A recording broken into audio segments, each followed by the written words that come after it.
भारत में संपत्ति को लेकर कई बार परिवारों में विवाद पैदा हो जाते हैं, खासकर तब जब किसी को अपने पिता या दादा की संपत्ति में हिस्सा नहीं मिलता। लेकिन क्या आप जानते हैं कि भारतीय कानून में पैतृक संपत्ति को लेकर साफ नियम बनाए गए हैं?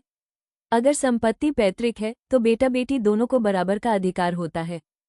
क्या होती है पैतृक संपत्ति?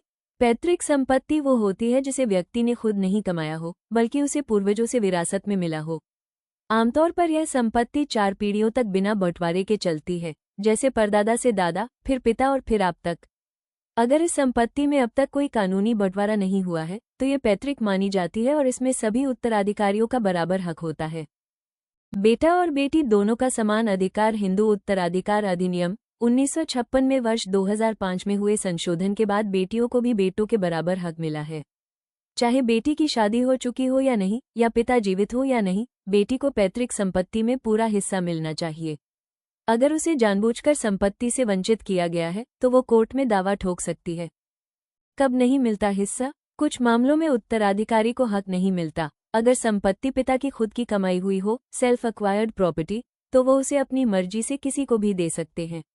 अगर संपत्ति का पहले ही कानूनी बंटवारा हो चुका हो, अगर उत्तराधिकारी ने कानूनी रूप से अपने हक का त्याग किया हो।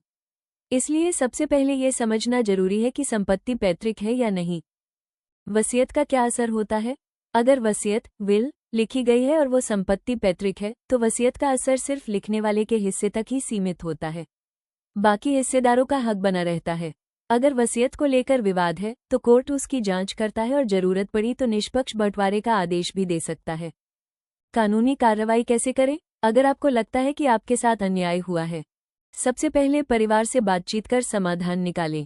बात न बनने पर नोटिस भेजें, फिर सिविल कोर्ट में वाद दायर करें। आपको दस्तावेज और अपने अधिकार के सबूत देने होंगे। कोर्ट 2-3 साल में निर्णय दे सकता है, लेकिन दस्तावेज पूरे हों और पक्षकार सहयोग करें तो मामला जल्दी सुलझ सकता है। विवाद से बचने के उपाय: बंटवारा हमेशा लिखित सहमति से करें। वसीयत को रजिस्टर्ड कराएं। महिलाओं को बराबरी का हक दें।